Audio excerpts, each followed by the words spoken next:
All right, welcome back to the live stream for this this week. We had a really strong first 2 days of the week after aggressive sell-offs the last 2 or 3 weeks. This is my first time doing a live stream at my parents' house, so we'll see how it goes. Have a little bit different of a setup here. Yeah, Alex, I'm late. Sorry about that. If you could just let me know that the sound's coming in all right, the screen's coming in all right. Like I said, I did have to change a couple things around because I'm at a different location. But in today's live stream, we're going to be going over the major indexes and ETFs that I kind of track. So QQQ, SPY, IWO, the growth ETF, along with ARKK. From there, we'll go through the list of stocks that I have on my list as potential market leaders.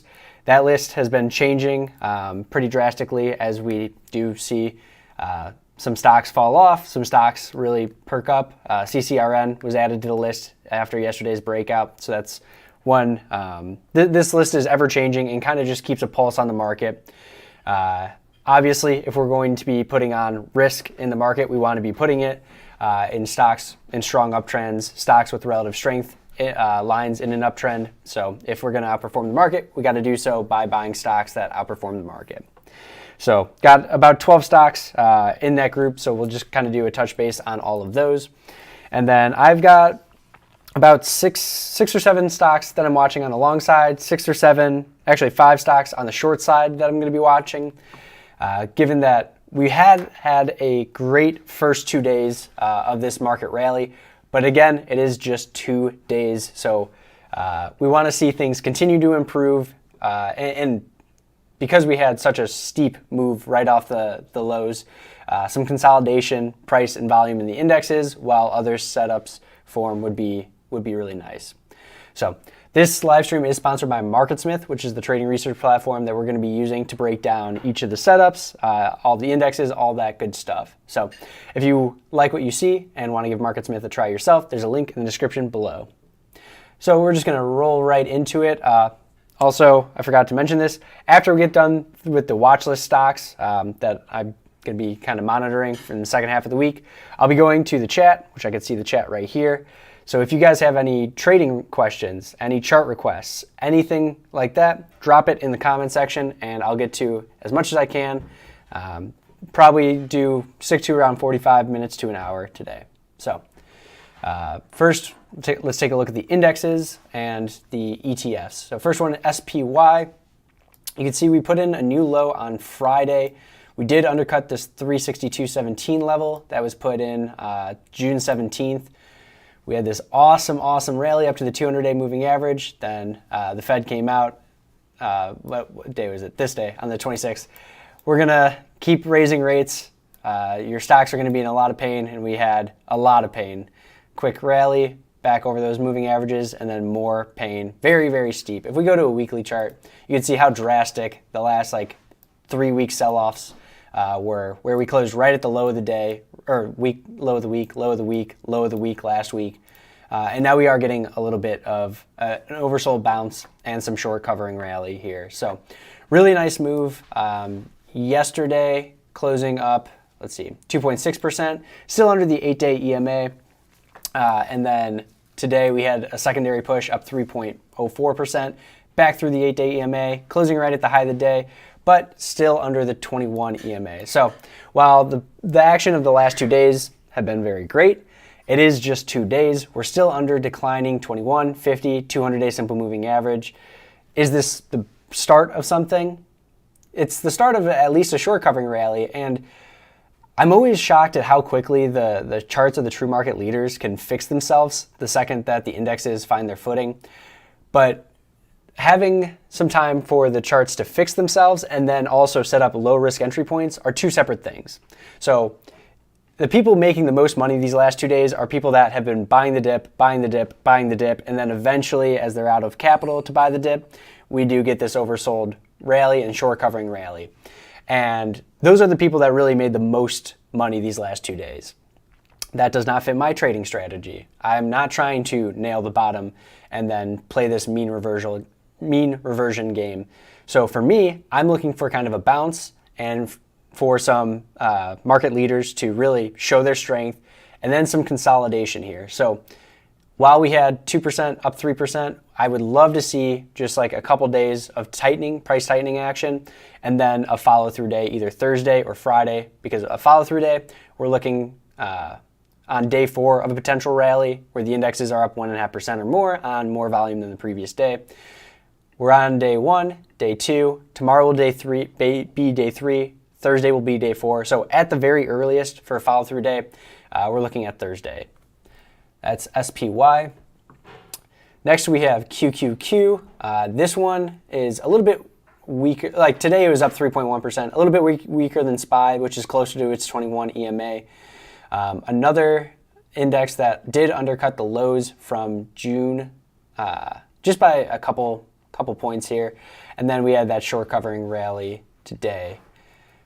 Very similar action to SPY, so we don't have to spend too much time on it. Trading IQ, glad you're here again too. You always bring up good stocks to talk about.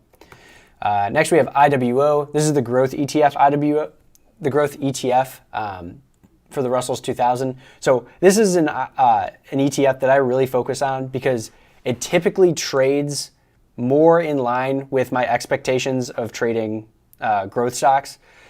So when this is actually finding its footing in railing, like we did see today, up 3.8%, closing back over the 8 and 21 EMAs, closing right at the high of the day.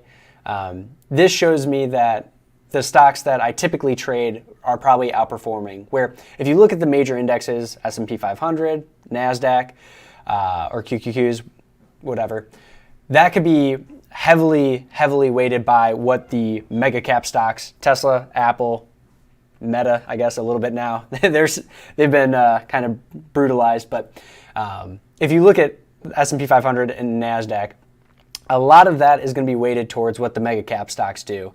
And if we just quickly roll through the mega cap stocks, under all the key moving averages, Apple, not something I want to be involved in. Meta, terrible, not something I want to be involved in.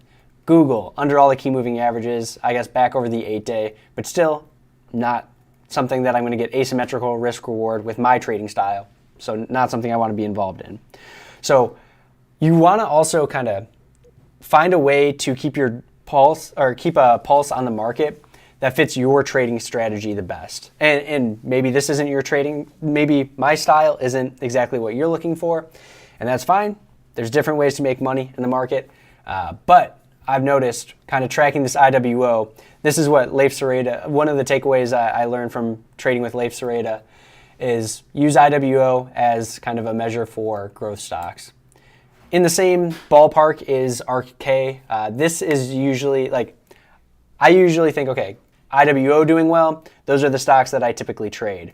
ARKK doing well, then we know it's more of the really beaten down stage 4 downtrend stocks that are just getting that oversold bounce and short covering rally, because a lot of the stocks that ARKK owns has very high short interest. They're in very steep downtrends.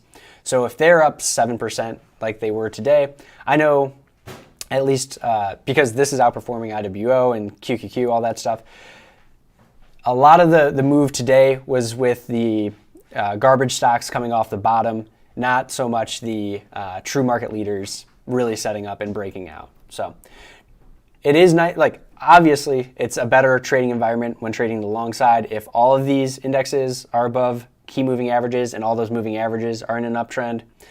But that's not the case. So we use all 4 to kind of paint the picture of what's going on in the market, if that makes sense.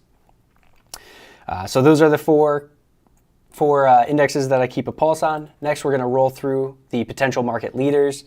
And if you have any stocks that are setting new highs with great fundamentals, then drop those in the comments as well. Like I said, this list is very fluid. I'm always trying to kind of tinker around, make sure that this is the most up-to-date list of stocks showing strength. So first one is AEHR. This one I've had on a while, and it did break under the 50-day moving average last week, which is obviously not a good thing. We want stocks above all those key moving averages.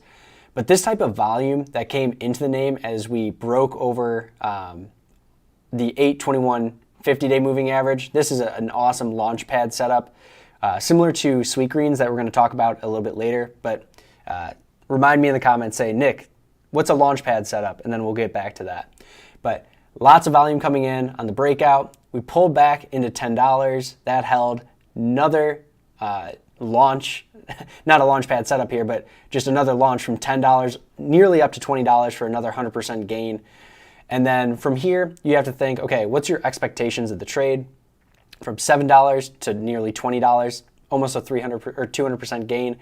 And in 2022, when nothing else is working, you shouldn't have much higher expectations for a move like that. So it makes sense. As the market came back in, this quickly sold off down to $13. We had a nice bounce back to 13, still held 13 the low of the day. And now I think this has earnings coming up. It doesn't show on MarketSmith, but I did see somewhere else that it's around the corner. I need to check that. Don't hold me to that. But today we closed up 0.7%, but in the bottom quarter of the daily range. So closed back under the 50-day moving average. Couldn't close back over there or a $15 area. So I'm a little bit cautious on this. This could just be a bear flag with kind of, instead of a shake out like you're looking for on long setups, maybe a potential shake up where if you were short here, you got chased out of the stock, and then those last kind of stronger hands on the short side got pushed out when we had the rally up to like 1550 today. So that's AEHR. Not one of my like top trade ideas, but something to watch. AMPS, this is the one stock that was actually breaking out on the 27th, up 17%. Pushed higher the next day, up 2.4%, and then they announced a secondary offering. Just showing you that the market's still filled with landmines, and even when a stock is breaking into brand new highs, you have to be pretty diligent about taking profits on the way up. This is a market where you're swinging for singles and doubles. If you get a 17% move followed by a 3% move, you should at least be 50% out of that stock and be happy with a 20% gain. And maybe, I don't know, you'll always hear like, oh, the market's rigged and they were running this up for the secondary offering. That's all good and fair. What it comes down to is this was a potentially viable setup over 1240. It ran about 15% from there. Plenty of time for you to sell some into strength, and then you did get kind of whacked when they did that secondary offering, down 24%. From there, quick test of the 50-day moving average, bounced back up and closed up 4.6%.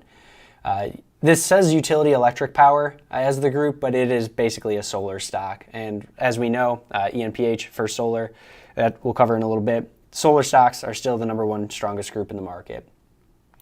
All right, that's AMPS. Another one that like I would rather it kind of come up much higher price and then pull back and tighten up before I get involved.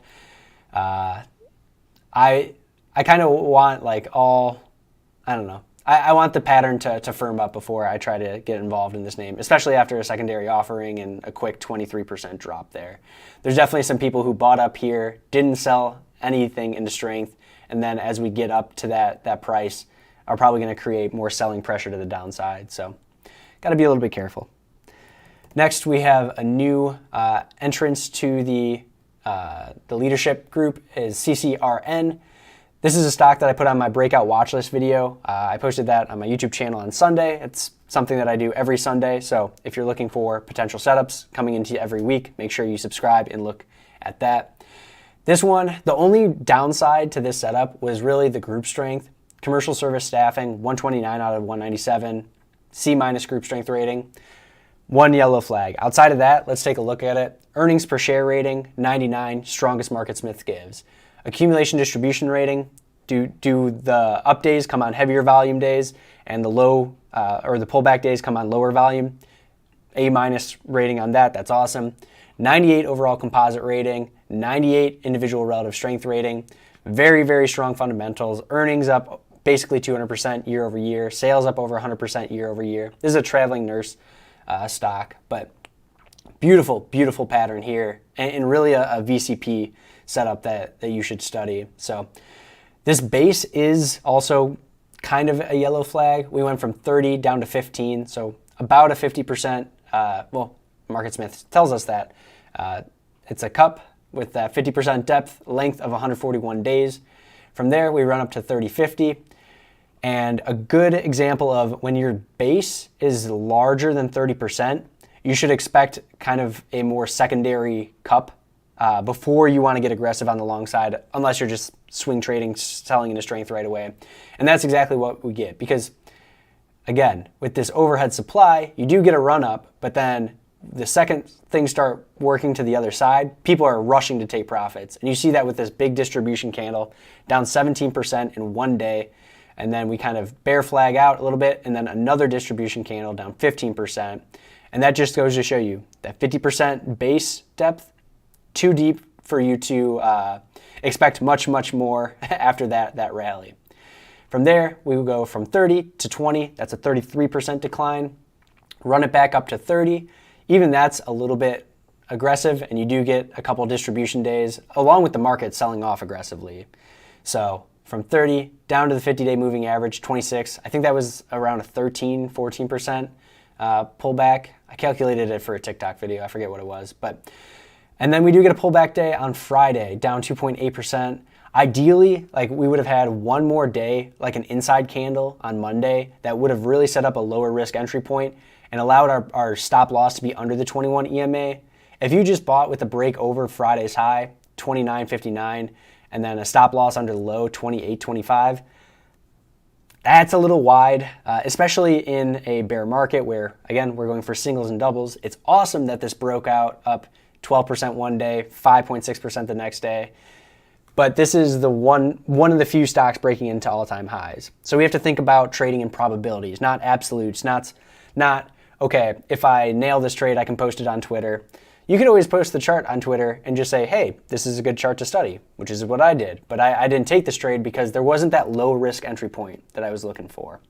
So while this is great and it's awesome to see a stock with a quality setup break out to the upside and get follow through push to the upside, it's just one data point. We got to keep moving on from that. Next, we have Celsius. This is a stock that giant cup here. If we go to a weekly candle, it looks better. So big cup working on a handle here. It is under the 50-day moving average, and this could be a bear flag into the 21 EMA. I'm not trying to buy anything under the 50-day, especially in a bear market. But after a run from 38 up to 118, a pullback like towards the $80 area makes sense to me. It does have super strong fundamentals. It's in a relatively strong group, beverage non-alcoholic, 39th out of 197. 98 composite rating because it does have those strong fundamentals. And when I'm back at home, Celsius is something that I drink every day, so I do like the product. But I can like the product and be like, this isn't a chart that I want to trade right now. But it's something that I want to keep an eye on. If we continue to break down here, I'll probably take it off the leaderboard, but just want to keep an eye on it because this did rally pretty quickly up to the brim of the cup, and now we're putting in that handle. ENPH solar stock, which continues to act weaker than First Solar FSLR, and today, similar to AEHR, we punched over the 50 and the 21 EMAs, but then eventually closed up 0.5%, but still under the 50-day and the 21 EMA. This is a stock that had a lot of power, kind of built. This has like a VCP pattern look to it, but then unfortunately the breakout day comes on after hours in earnings, and then you get the Inflation Reduction Act that pushed this up another 7.6%. So really no clean way to enter this unless you were buying like the 5-minute range breakout on earnings day. And that comes with its whole other thing. I usually don't trade earnings like that, but that's just me. You could do whatever you want. Tracking this could be putting in kind of like a little head and shoulders if the market's going to push lower again. And like I said, the market closed in the upper half today. Why did this close in the bottom sixth of the trading range? Little yellow flag.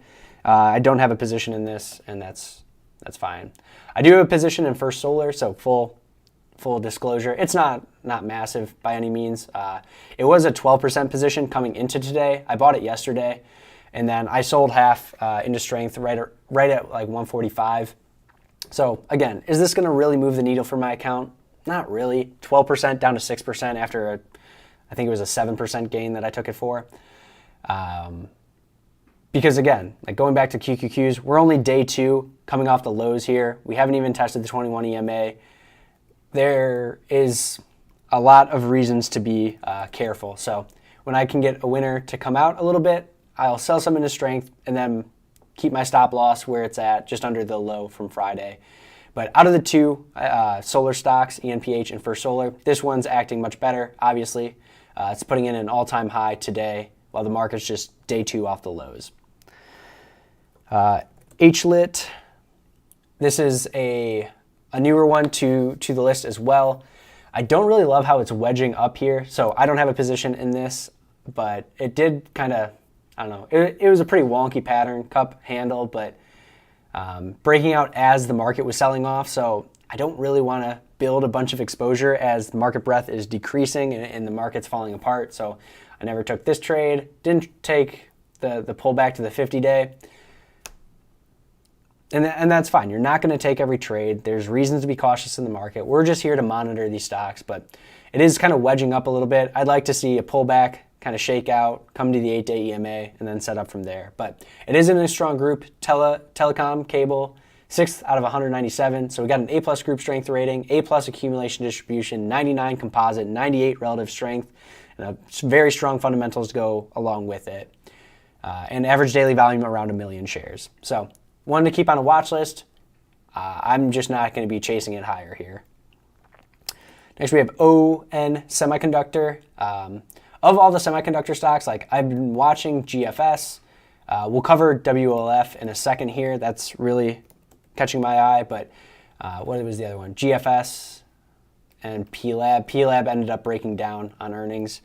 But this along with Wolf seems to be the 2 semiconductor or semiconductor adjacent stocks that are holding up best in the group. Today, very strong day, up 6.4%, closing right at the high of the day, recapturing the 21 and the 50-day moving average. We are railing on lower than average volume, so take that with a grain of salt. And also, nothing about this chart is really tightening up. Even while this is showing relative strength as we bounce around, this isn't tight price action that we can have a very tight stop loss and have that asymmetrical risk reward in our favor that we're looking for. So again, while it's encouraging that we're getting 2 days off the lows in the market and these leaders are railing along with kind of the junk stocks that are bouncing, it doesn't mean that the setups are there for us to trade aggressively yet. So big difference, but it is encouraging. RYTM is one of the setups that I was going to talk about later, but we can talk about it right now. It is on the leaderboard. Medical biotech stock, 5th strongest group out of 197. So A+ group strength rating, B+ accumulation distribution. Similar to AMPS, this had a day where it was up like 24%, and then the next day they did a secondary offering, and then it was down 24%. And because losses work asymmetrically against you, meaning if you have a 50% loss, you now need a 100% gain just to get back break even. So that's why we have to keep our losses so small. This ended up even lower than the 24% gain from the previous day. It did kind of bounce at the 50-day moving average. We had a shakeout day yesterday, and then today it looks like price is tightening up, but this is still a 5 or 6% daily range, which is pretty wild to me. But potentially watching this for a break over 25 or the high of today, 25.24 as an entry point.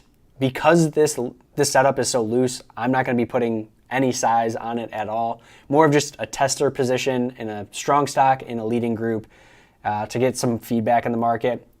So if you don't need to do that, you don't need to do that. Again, I am talking about like a 2% or 3% position size.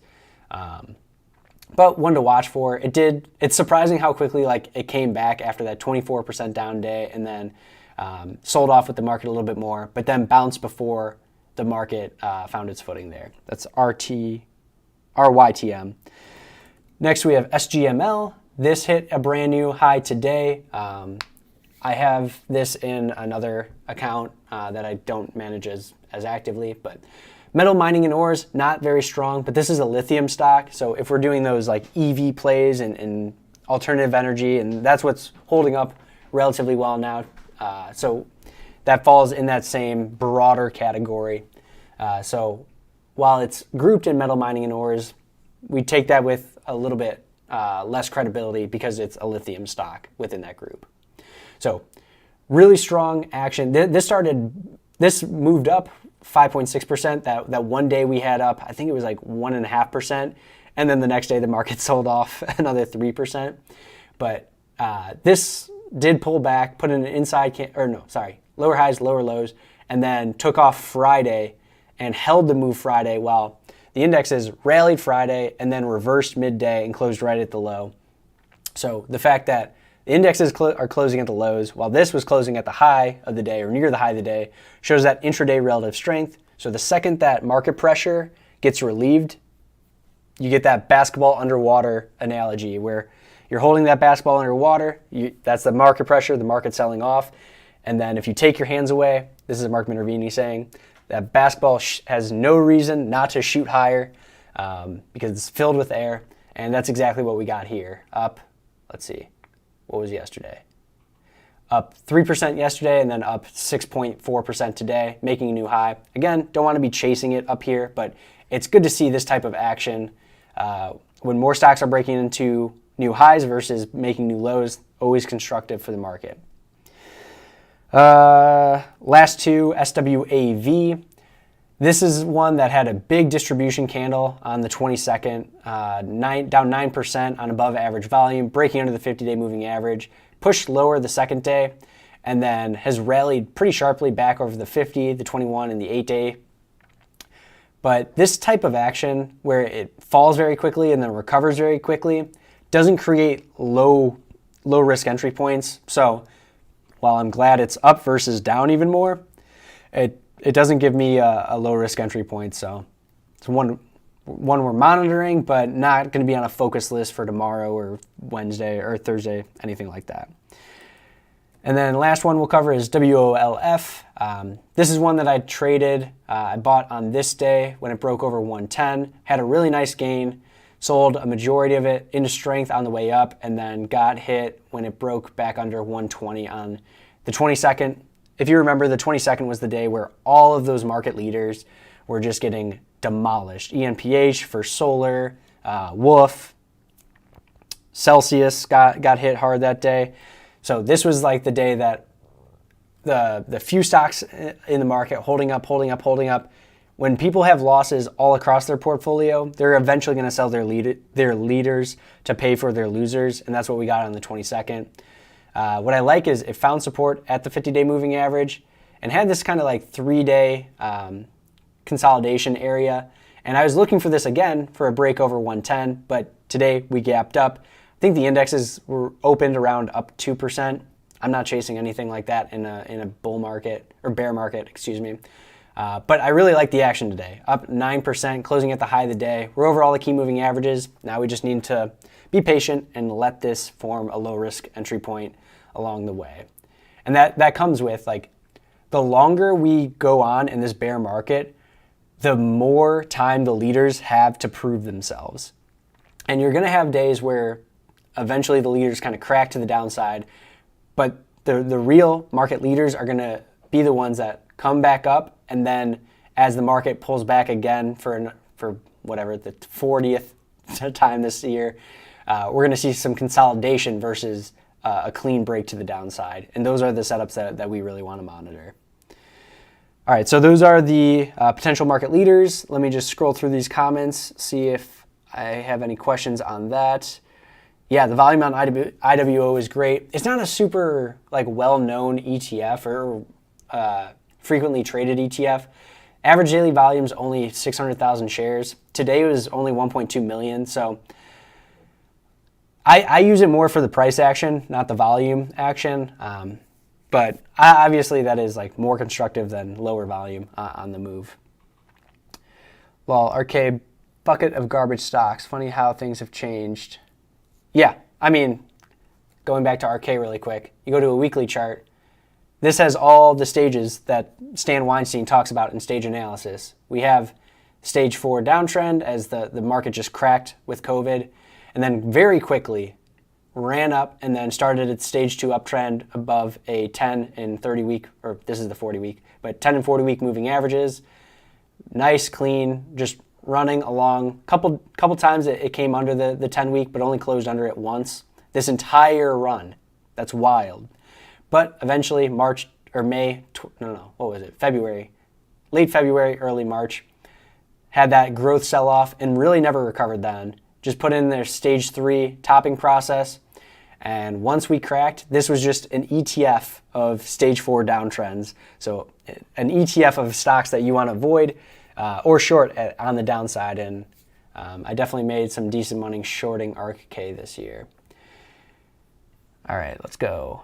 Alex, always coming in clutch. AEHR's earning is Thursday. Good to know. And Trading IQ. Want to give you credit too. You guys are awesome. Leaders come and go. However, Kathy Woods continues to buy 2020 leaders. Yeah.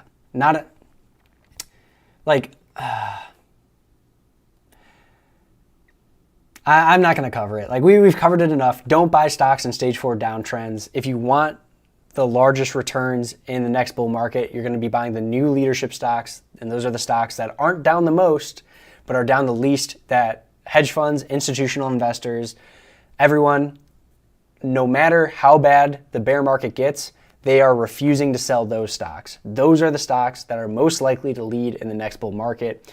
It's not the previous bull market leaders, the Amazons, the Googles, Metas, Netflix.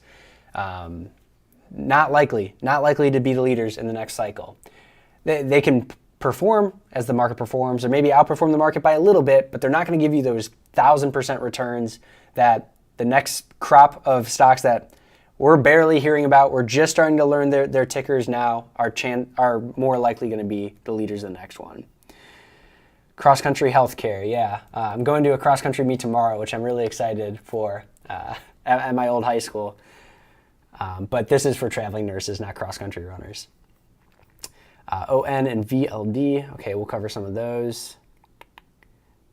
All right, I'm not seeing any other questions on the leaders, so we'll go into the stocks to watch on the long side first, then the 5 stocks on the short side, and then just cover all the stock tickers that we see in the chat going on. But first off, if you guys are enjoying the stream, make sure you hit that like button. It takes 1 second, it's completely free, and it helps me out. So if you guys are enjoying the content that I put out, make sure you like it and subscribe to the channel.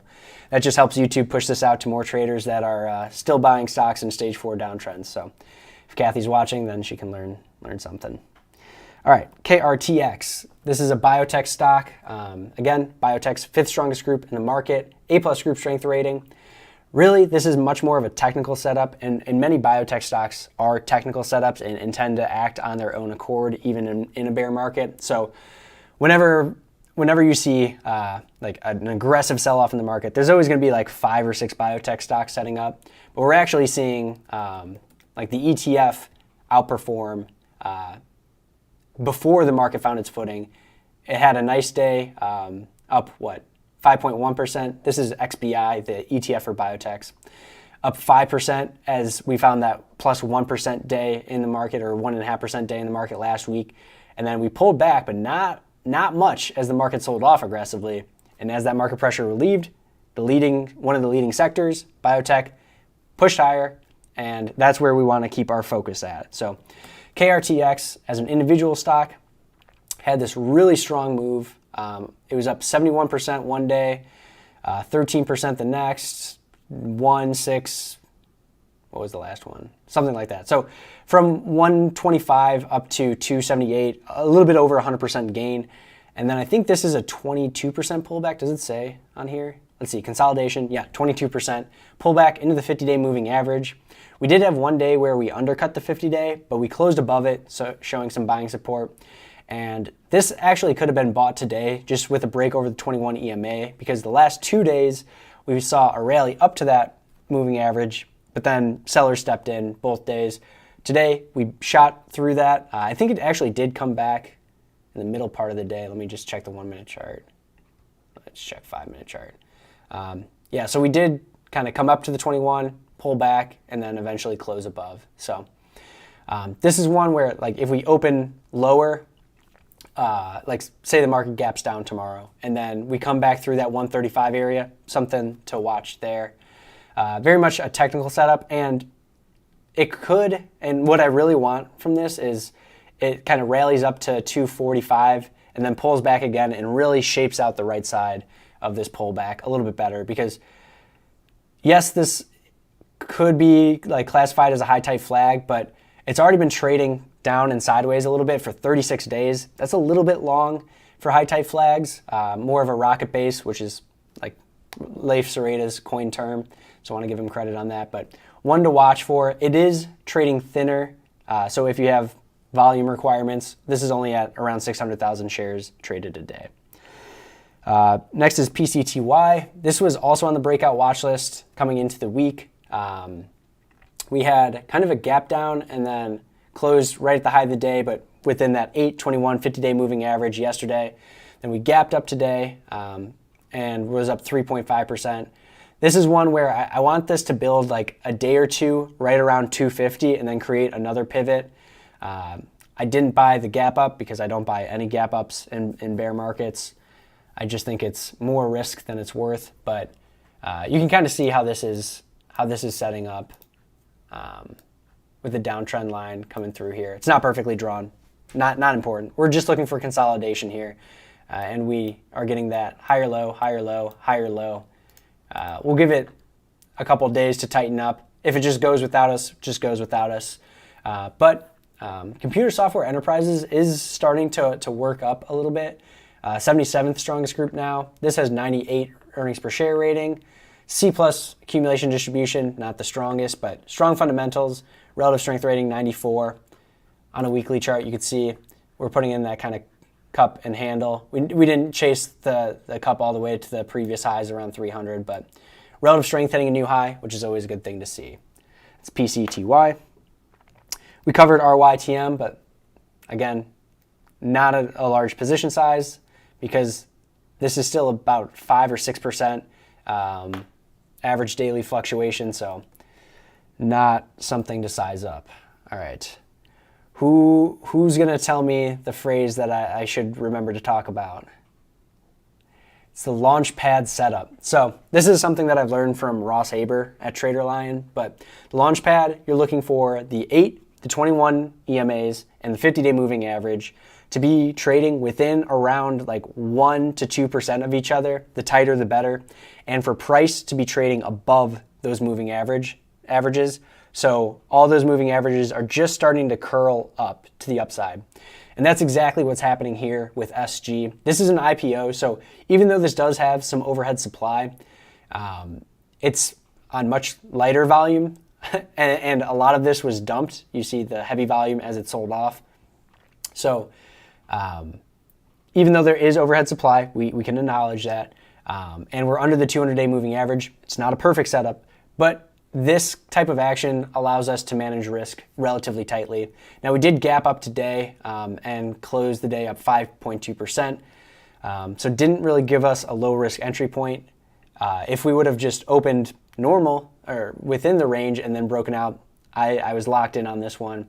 But for this, I'm just looking for this to build another pivot under $20, or maybe it pulls back into the 8 to 21 to 50, and I can get a lower risk entry point around there.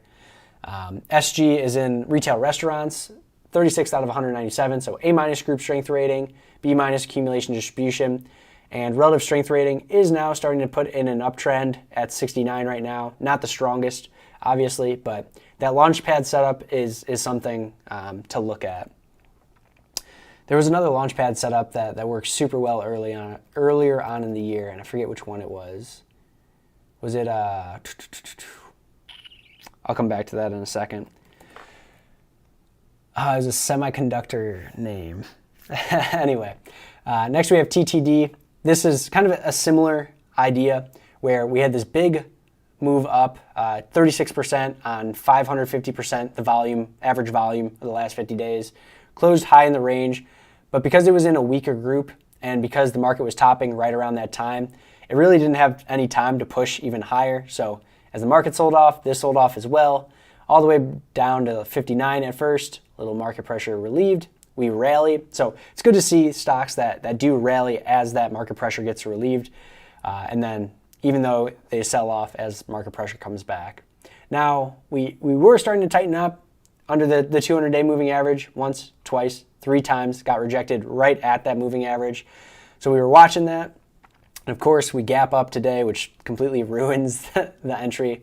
But we'll see if the market comes in and this can continue to trade over the 200-day and not close under it, then it's something that we can find a pivot later on in the week. It wasn't GFS, but I think it was, well, I guess GFS wasn't the one I was thinking about. But that did have, where was it? Yeah, there's a couple times GFS tightened up, but the 50-day was kind of off there. It was like, was it CRDO? Yes, CRDO. No, wasn't semiconductors. Sorry to lead you astray there. But here's a good example of that launchpad setup. The stock was showing relative strength. I think the group was a little bit stronger at that time, but you had the 8, the 21, the 50-day moving average all at the same price. We had a shakeout the day before under all those key moving averages, but then we rallied to close above them all and close near the high of the day. And then that next day, the low of the day was, what was it, 11.59, still above the 50-day moving average, so you could use the 50-day as your stop loss or slightly under the 50-day as your stop loss. And you just had days where this exploded. 8%, next day 10%, next day 13%, fourth day 16%. So a really strong move from like 11 up to 16, and then eventually 17 before it rolled over. So good example for the launchpad setup. Back to some setups to watch. Again, like we had the oversold bounce in the market. Now we need some price tightening to really get some low risk entry points. These are just stocks that I'm watching. Another biotech stock, VRNA, 1.2 million shares traded. Kind of putting in not technically a double inside day where it goes like one candle, then the second candle's inside that, and then the third candle's inside the second one. But the trading action, the previous 2 days are all captured within the trading action on Friday. And like we talked about earlier, with the indexes closing at the low on Friday and this closing in the 50% range, that's a signal of relative strength. And then when we get that inside candle yesterday and basically an inside candle today, we're starting to see price tighten up. We could use a little bit more of that, kind of pull back into 10 and tighten up. But you have that 8, the 21, and the 50-day starting to curl up on price. So we'll see if this sets its own launchpad setup up. And the last stock, another biotech, VTYX. I've typed this ticker wrong in my chart 1,000 times now. But similar action to, what was that biotech stock that broke out? Not AMLX. This is going to bug me. Anyway, VTYX. What's the biotech stock that I posted about today? Anyway, so really nice move up 65% on 2,600% the average daily volume. That's a substantial change in supply and demand. And we trade sideways, very volatile bars, which you expect if the indexes are selling off aggressively and a stock's trying to show relative strength. You expect volatility, but price to kind of trade sideways. Eventually, we pull back a little bit through the 8-day EMA, but we still haven't even tested the 21, even with the indexes dropping like 9% in 2 or 3 weeks there. So good sign of relative strength.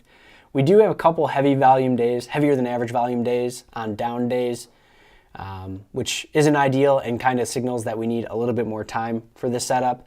But it's still one that's trading above all the key moving averages. Clear skies ahead for the most part. We do have a couple trading days, but not much. And it's in a strong group. But again, very technical play because we don't have any fundamentals to talk about there. So those are the 2, 4, 6, 7 stocks I'm watching going into the second half of the week on the long side. As the week plays out, as we get some consolidation action, I'm sure the setups are going to really start to populate. But that's the problem with when the indexes rip off the lows.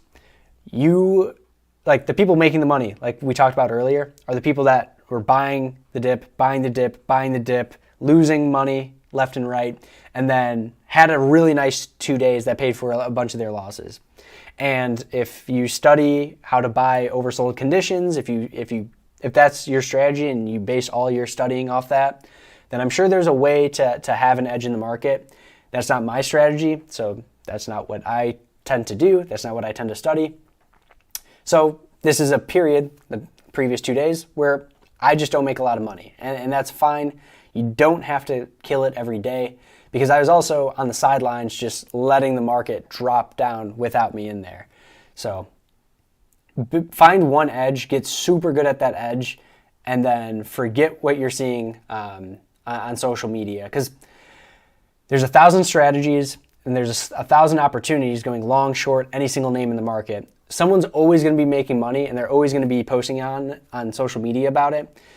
That's why, like, FOMO has to have exploded since social media. I've always traded with social media up, or like in my life, so I assume like the FOMO has been similar, but really try to stick to your process, and don't take trades because I'm taking them. Like, take trades because they fit your system, and maybe I put them on your radar, but at the end of the day, I'm not managing your money. I'm not in charge of your money. You're in charge of your money. You're in charge of managing your risk. So you better do the homework, do the work to understand your process and to improve it as weeks and months go by. A couple stock on the short end that I'm watching is Apple. We had that really steep sell-off. Now we're getting a lower volume rally up to the 8-day EMA. While a lot of the stocks are over all their key moving averages, Apple is not there yet. I think they announced, what day was it that they announced? I think it was this one. They announced that they are slowing production of the new iPhone because of recession fears, and we all know, like, we're in a recession now. So we're getting still above average volume coming back in that snapback rally. That's some short covering, that makes sense. But what I would love to see is, like, for this setup as a short, I would love to see another kind of gap up and rally into the 150 area, where you have the 21 EMA coming down. You've got an overhead supply area here where people traded right around here. A lot of people are caught right around 150. So once they can get back to break even, they could take the trade off. They don't think they're a bad trader, even though, I mean, 150 to 140 is not a terrible drop. But any place that you see a lot of trading and you have that overhead supply is an area where once you get an oversold bounce into a key moving average, into an overhead supply area, chances are at least price is going to stall in the market, especially if the market just rips off the bottom like that. So I'm looking for a bounce into this 150 area and then a failure and kind of just shorting on the downside with Apple. Apple's also not likely to be bought out, so your risk of a stock getting bought out and the stock going up 100% and wrecking your portfolio is much, much lower on a stock like Apple than the others. But I had Celsius on here. I don't want to short this, but it is kind of putting in a bear flag, that 21 EMA. Similar to Apple, I'd like to see kind of like a punch up to the 50-day and then a failure to the downside if I'm going to try and short this. But I would rather trade it from the long side. It's just got to make this move up to 100 first and then kind of pull back and tighten up. But it is bear flagging. Got the 50-day overhead, got a nice round number overhead, and the heavier volume days came on sell-off days. So we'll see. That trend has to change for me to get bullish on the stock. Previous leader I was watching, Ccrn. This was one of my better trades of the year, and it got so extended completely out of my control. But this is a stock that moved up on heavier than average volume. Really nice move here. Then biotech stock, so strong group. It was one of the only biotech stocks that were holding its 21 EMA through this giant pullback. So the second the market found its footing, again, basketball being held underwater, it shot up 8%, and this gave me a low risk entry point, just to break over the previous day's high. I think my stop was like 2.5% on this trade, and immediately it was up 8%. Next day it was up 2.5%, just traded sideways, and then on the day that Powell came out and was like, we're going to raise interest rates till your account goes to zero, not his actual words, don't sue me.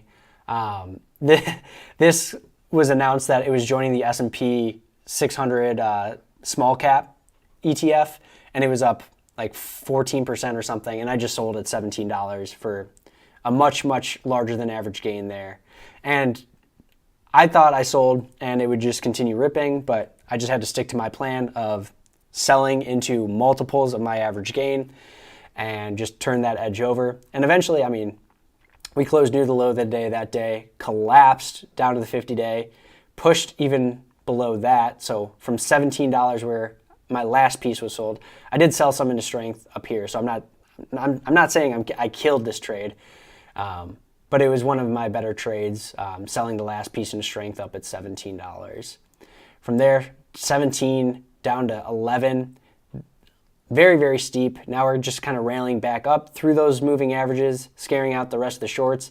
And today we had a bearish engulfing candle where we tried to rally and we pushed new highs over yesterday's high.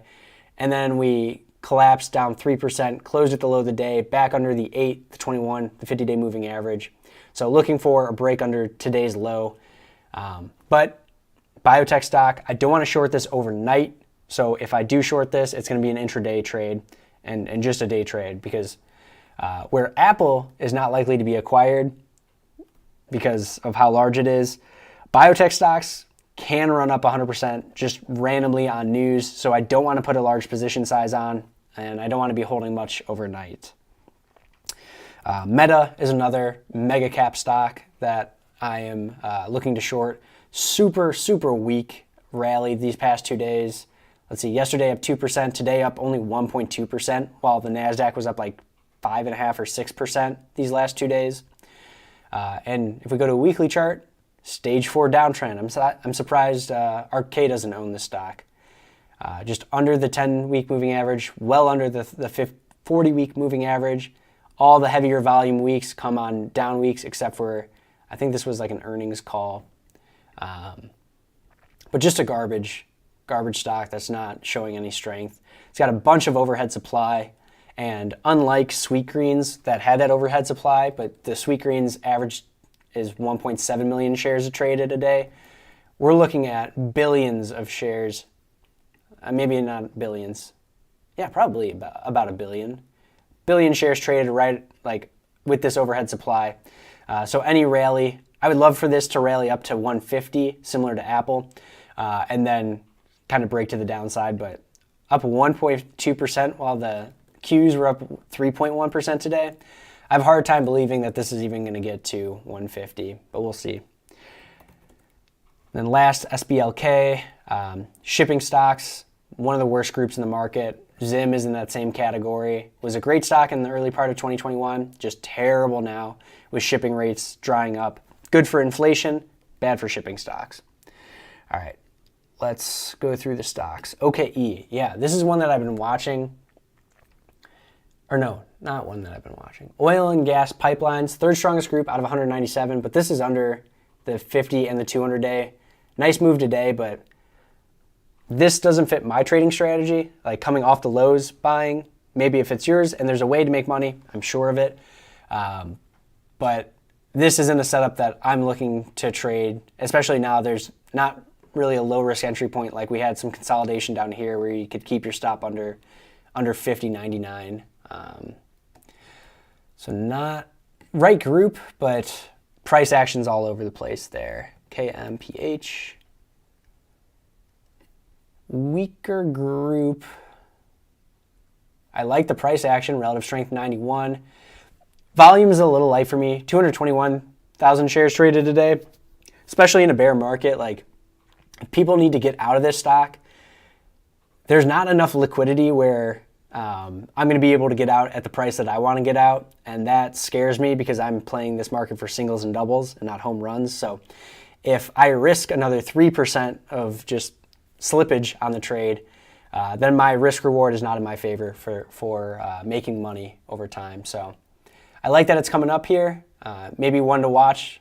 I think this is an IPO. But and kind of working on, I guess Friday would have been the entry point, right? After a consolidated day. Not quite a launchpad setup, but you have the 8 to 2150 right there, and then we press higher. But DCGO, yeah, this is one that I have been watching. Blue dot, relative strength, new high. maybe a price new high too today. Nope, not quite. But medical services, 134 out of 197. Lower volume, 724,000 shares traded a day.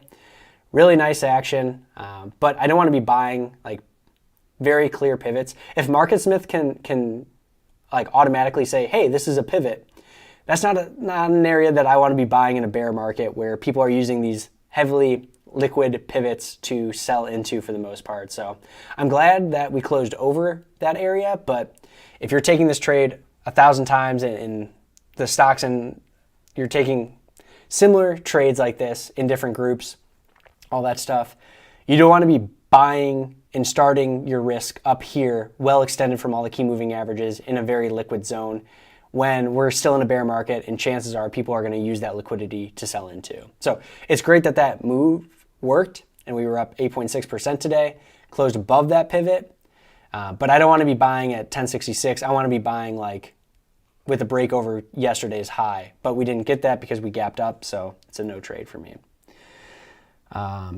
Talked about RK, we talked about AEHR, talked about Ccrn, VLD. Is this yeah, 3D printing. Was that other, there was another stock that Alex talked about 2 weeks ago that was like a machinery 3D printing stock. I don't have it in my notes here, but it's on my other screen. Yeah, but really nice flag pattern. It is under a declining 200-day moving average. That has been like the railroads that's been stopping all the price movement there.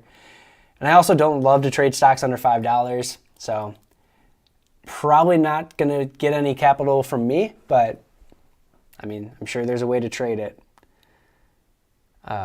Crazy to think Elon Musk wanted to buy a company, but the owner's too passionate to give it up. SpaceX. Oh yeah.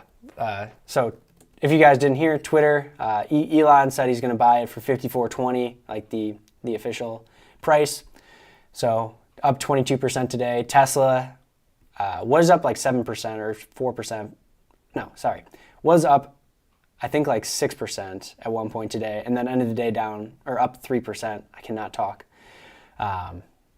This chart looks pretty ugly. I don't want to get involved here. Launchpad, Trading IQ, got it. GFS, RMBS, XMTR, Trading IQ, you're in my brain, yes. This was another one that like I was looking at potentially putting this on, but again, as the market gapped up 2% today, I was just like, we're still in a bear market. I always trade like horribly when I'm not at my normal desk doing my normal routines. And like when I was in Seattle with a buddy, like I traded horribly. So while I'm at home for these like 2 weeks, I just don't want to be trading a bunch and trading poorly and chasing anything. I'm just trying not to lose money. And then when I go back, hopefully the market would continue to improve and then we can trade and make some money. But important takeaway is like, even if the charts look great and everything's set up, if you yourself aren't in your normal cadence, your normal rhythm, that's just another edge that you can't use to stack the probability in your favor. So looking through my trading journal this year, every time I've been away from my normal screen, I've been making some pretty poor decisions. So this time around, I'm just not trading much this past couple weeks. But I think we are at time. So thank you guys so much for showing up. This was a great live stream. I hope all the dimensions and the sound quality was okay. I'll be back next Tuesday for the live stream. And if you guys enjoyed it, leave a like, subscribe to the channel, put out another video on Friday for you guys, and have a great rest of your